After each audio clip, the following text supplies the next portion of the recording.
In this video, I'm going to show you how to use the SEOQuake extension tool to do some keyword research and try to figure out what keywords you want to go after for search engine optimization to try to rank different content and articles on Google. So first, what we're going to do is we're just going to pick a city. So again, I'm going to use Miami, Florida as my example again. So we're going to do something simple like, best condominium towers in Miami, Florida. So we're going to get real specific there, do a detailed keyword search.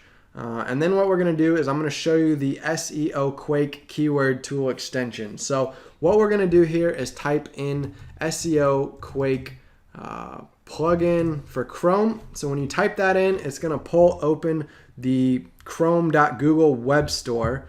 So you're going to see the #1 search result there. I've already got it installed, but you're going to click on this. It's going to open up the page and you're going to be able to install it into your Chrome browser. So you can see mine right here, SEOQuake with the SQ.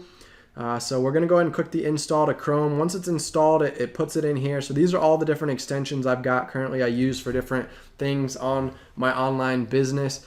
So now that that's installed, we can come back out here to do a search. So we want to go onto Google. We want to type in some sort of search that we're researching. So if I was going to write content as like a real estate agent related to, condominium towers in Miami, Florida, if I was located in Miami, Florida, trying to sell condos to home buyers, I might do some research around different keywords that I think people would be typing in. So a home buyer might type in best condominium towers in Miami, Florida to try to figure out where they want to live. So they're going to get a bunch of search results that pop up. All right, so now you can see that this blog here called luxlifemiamiblog.com is ranking first for the 10 best new condos in Miami. So this was an article they wrote highlighting the 10 best condos in Miami that are new. And so this is the type of content you would want to create for your blog. You'd want to kind of mirror this, match it. So if we actually open it up in a new tab here, we can take a look at what the article looks like. So what I would do if I was a real estate agent, I would pull open this article and I would actually go through and read the article, see how good it is, what I think I could improve, what I like from it that I want to take away and kind of copy. So we would go through here, we'd read the entire article. We can see they've got like a little description. They've got what the name of the building is. And then if you want to find units for sale, you can actually click this button here. So they've got it integrated probably to some sort of listing page where they can get more information about the units, and that could turn into a lead. So it looks like this is, a real estate broker type website trying to generate leads for their real estate business to try to get home buyers that then buy different condo units in these different towers. So this is an effective way to use online marketing, to use organic search rankings to get you new leads, new customers, to grow your commissions if you're a real estate agent. And it all starts with trying to figure out what you think somebody would be searching in Google. Once you know what they've searched in Google, then you can try to create content that ranks. So we can see all these different articles that have been written about different condo buildings. So these are different blogs that are targeting the same sort of topic that you're thinking about targeting. So these are what your competitors are. All right. So to use the SEOQuake tool, to get back on track with what that is, basically you install this extension and it just shows you kind of a quick overview of, what the keyword volume is, cost per click, what the competition score is. So this is a pretty specific keyword, best condominium towers in Miami, Florida. So it's going to show that there's no volume, but that's not accurate. I mean, this is kind of just a rough generalization. There are people that probably type in this keyword phrase or they type in some variation of it. So there are actually people typing in this keyword phrase. It's just showing 0, meaning that it's real low volume. There's not a lot of people that type this in, but there's still people that type it in. That find these different search results that show up for that keyword phrase. Now if we were going to type something in like real estate tips, like if we were trying to learn about real estate and we're a beginner, we could type in real estate tips. Now just wait for it to populate and you're going to see now this gets 1,900 searches a month. And if I was going to pay for advertising to try to show up first for this keyword phrase, you could pay Google ads to get your listing showing up first in the search results. It's going to cost you $2.06 a click. So every time you show up in the rankings and somebody clicks on your website, you're paying Google $2.06 a click for advertising fees. Now that's not ideal. We'd rather, get free traffic by just showing up for these keywords naturally. So these are the websites that show up naturally, called, organically. That's why it's called search engine optimization, SEO. It's all about ranking organically to get free traffic that you don't have to pay for. So you want your website content to be good enough that Google displays it on their first page of search results, so you don't have to spend money paying for ads to force your content up into the top of the search results. That's one way to speed it up, but we'd rather do it the organic way where it shows up naturally. So you can use the SEOQuake tool extension basically just to get some quick data on each keyword. So just think up a list maybe of 50 different keyword phrases that you might want to target. Ideally, once you think up that 50 keyword list, put it down in like a Word doc or an Excel sheet. Then type in each keyword phrase one at a time into the Google search bar like this. Wait for that SEOQuake plugin to load the data underneath the search bar here so that you can see what the keyword volume is, what the competition score is, cost per click data. So you can write all this data down next to that keyword phrase in your Excel spreadsheet that you're making. And you can do that for all 50 different keyword terms. You also want to scroll down the results and just take a quick look at each of the websites that are currently showing up for those keyword phrases to try to get a feel at how competitive it is. You're going to know if it's competitive if you see big time websites like Zillow, Facebook, Realtor.com, Trulia, Yelp. These are big time corporate websites that have a lot of authority in Google. Google already knows these are quality websites that have a lot of power and financial backing behind them, and therefore Google trusts them. It's a good trust metric. So Google trusts these websites that they're going to put out quality content, and that's why their content tends to get ranked first at the top of the search results. So if you see a lot of those big time websites, know that that's probably a high competition keyword, meaning it's going to be tough for you to outrank them. So instead, think up some long tail keywords like real estate tips for college students. This would get more specific. So now we have a better chance of ranking for real estate tips. We just got even more specific with it. So we can see this Mashvisor.com's ranking first, HGTV, College Investor, Bigger Pockets, Housing Wire. So these are still some big time websites I'm familiar with. So this would still be somewhat of a competitive keyword, but it's way less competition than trying to rank for just real estate tips. That would be a high competition keyword you don't want to probably go after unless you already have a big time authoritative website that could compete with those other big time websites. So that's really one of the cool things about this tool is you can just custom type in a bunch of keywords and it'll show you the different search volumes. And when you start to type in a keyword like we just did, it's going to populate a suggested list of other keywords to get different ideas flowing. So real estate tips for college students, buyers, sellers, 2019, tips and tricks. And you can actually see the little keyword data next to these as well. So we can see how many monthly searches they're getting on average. So you want to target keywords that are probably getting at least 200 to 300 searches a month ideally. However, if you have a small website that's new, that's going to be tough to fight off competition with, you're probably going to have to go after small competition, low search volume keywords. You could still get a lot of traffic. Let's say these were only getting 50 searches a month. But if you went and ranked for, 10 different keywords that were getting 50 searches a month, that would combine together to be the same as if you were ranking for one of these that's getting 500 searches a month. So it really doesn't matter. I mean, you could have one article that ranks for 10 different keywords that are all 30, 40, 50 searches a month, and that could still get you a lot of traffic. So you don't always have to go after big keywords that have lots of search volume, but it's ideal to go after these because that's how you can scale your website traffic quicker and get more traffic to your website. However, these are going to be more competition because everybody's going after the keywords that have lots of traffic potential.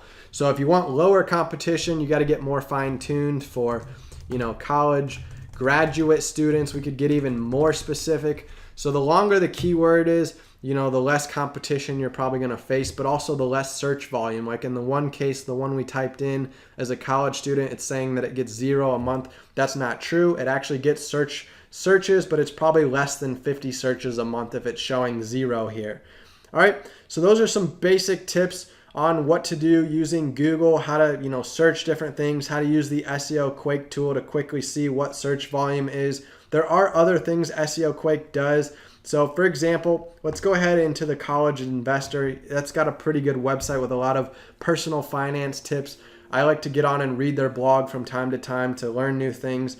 So when we come into an article, the other way to use the SEOQuake extension is to actually click on the little browser button up here in the search bar. So we're going to click on this, and it's going to pull open some data for us so that we can analyze this website and this page. So this is how you're going to analyze competition to see, all right, do I have a chance of outranking the collegeinvestor.com for that keyword? Real estate tips for college students. If that's the keyword, I'm going to write an article sharing maybe my best 15 real estate tips I have for college students. I want to know, is College Investor a website I think I could outrank and get ahead of? Because you want to show up in those first, second, third search results. And if College Investor is in the third spot, I want to get above them in that first or second spot. So we got to see how good competition this is. So when we type in, go to their website, click on this little icon here, it pops open this little data box here. So right now I can see that the domain itself, collegeinvestor.com, has 3.38 million backlinks. That means it's got a lot of websites linking to it. So it's a strong, authoritative website, and that's why it's showing up in that first or second or third position in Google. You can see there's 7,000 websites referring to it. So basically that means it's a credible source. All these websites are linking to the College Investor, so they're probably citing the College Investor. If they write some content on their blog and then they quote something, they're probably citing collegeinvestor.com as a source, or sending their traffic to College Investor to some other articles on College Investor. So that just means, this is an authoritative website. It's got a lot of power in the niche of personal finance and real estate. So it's going to be tough to beat. I mean, this is a very powerful website when you see that many backlinks and that many domains. So it's going to be tough probably to outrank them. But you still could rank on the first page of Google for this keyword phrase. You just might be further down the page. So we might check out the next website. Let's see here.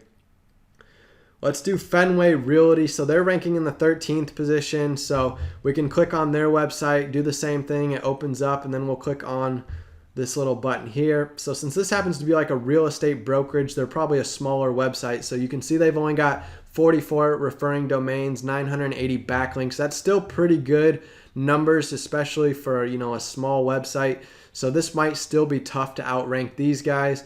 Now, some other things you can do is look at that specific page. So this specific page, you can see how many backlinks are pointing to it. So right now they've only got one referring domain, one backlink. So if you can get 3 or 4 referring domains and maybe 3 or 4, 5, 6 backlinks pointing to your blog post that gives college tips for college students, that's one way to outrank this specific page.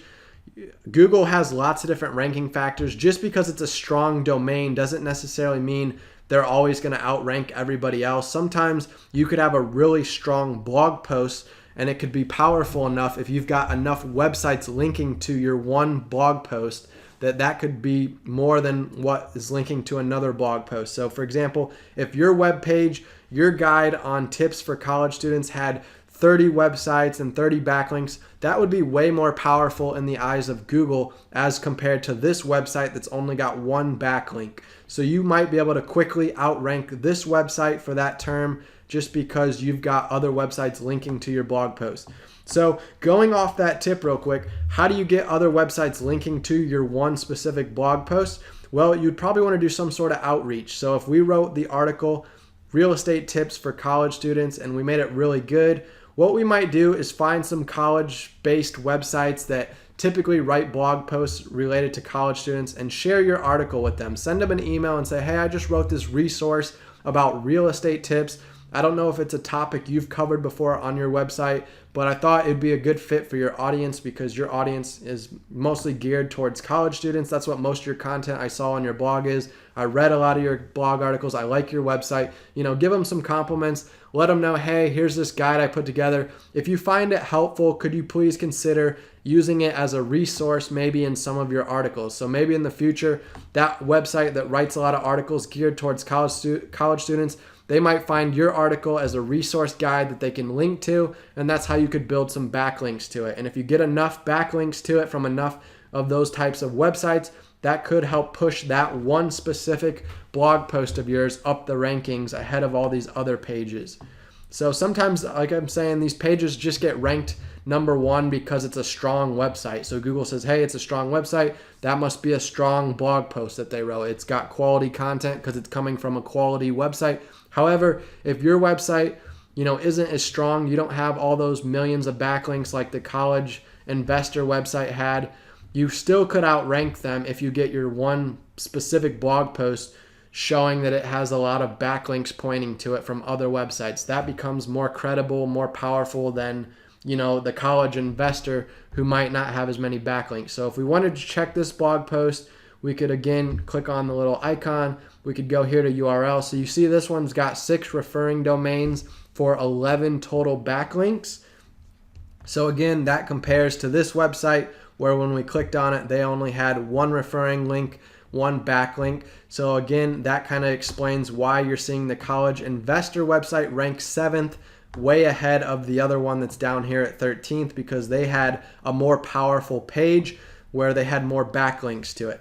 Now, one final note before we close this video out, just because you do have these different backlinks doesn't always, impact whether you rank 1st, 2nd, 3rd, 5th. They're not totally judging it off total backlinks. That's just one ranking factor. In fact, Google knows that a lot of people are going out, sending email blasts out, trying to build backlinks to their articles, trying to do link exchanges where they say, hey, I'm a blogger, you're a blogger, let's exchange links to each other to try to help each other's SEO score and boost our total backlink counts so we can look more powerful in the eyes of Google. Google knows you're doing that.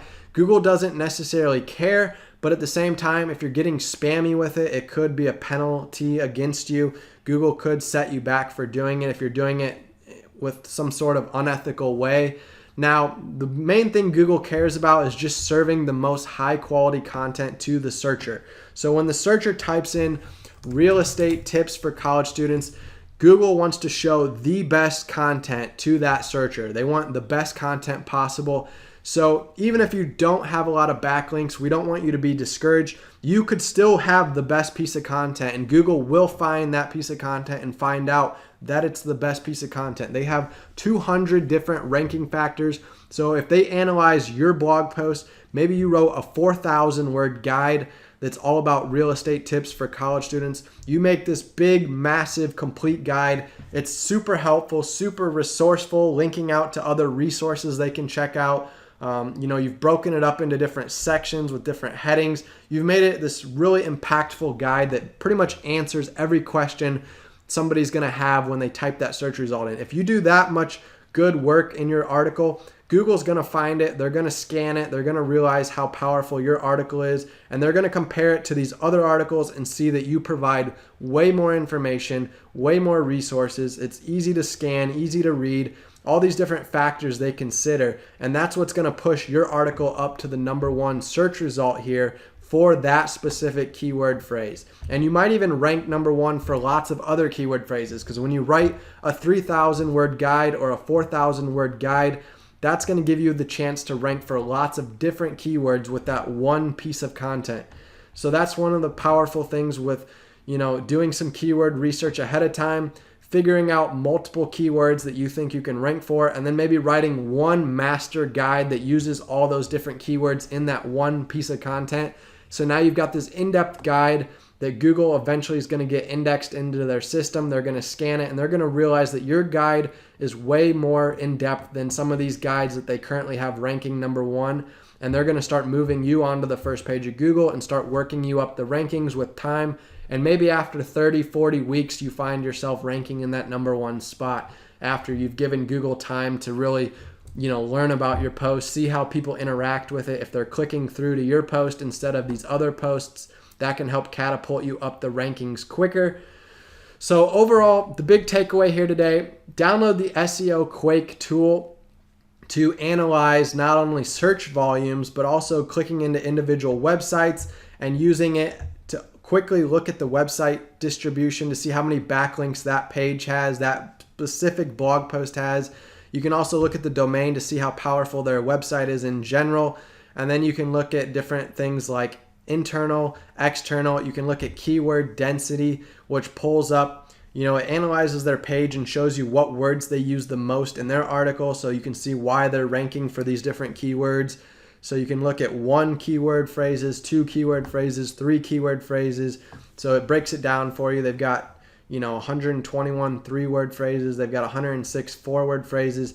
So you can kind of analyze your competition multiple ways to see what you could potentially rank for and what you would need to do. In other words, what you need to do to outrank them. So you can see what they're doing already. You can see how their backlinks are, how their keyword density is. You can go recreate this guide, but make it way better, more resourceful, more in depth.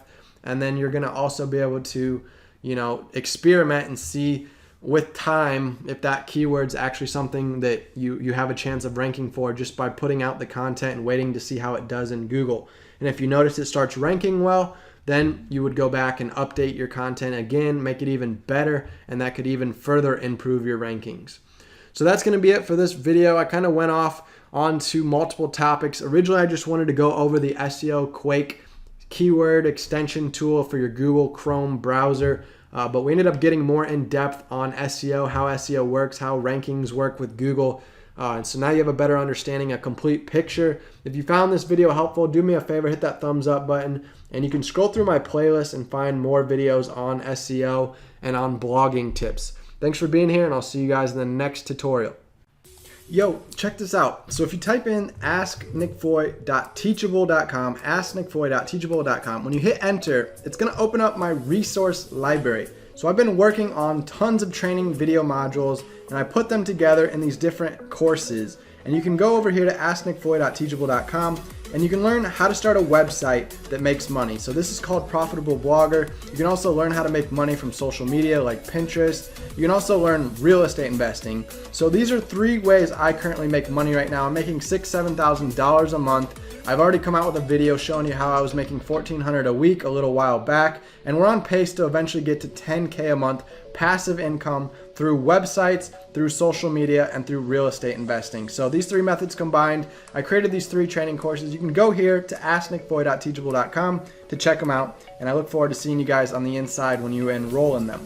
Yo, before you go, make sure you are subscribed to the channel, Nick Foy TV. If you hover the lower right corner of your video right now, you're gonna see the little red subscribe button. When you hover that, it's gonna pop up that subscribe button, and it would mean a lot. I already appreciate you gave me your time, your attention today, but if you could also hit that subscribe button, support the channel, and smash the like button, as they all say in every YouTube video. So smash the like button, hit subscribe, and I'll see you guys in the next video.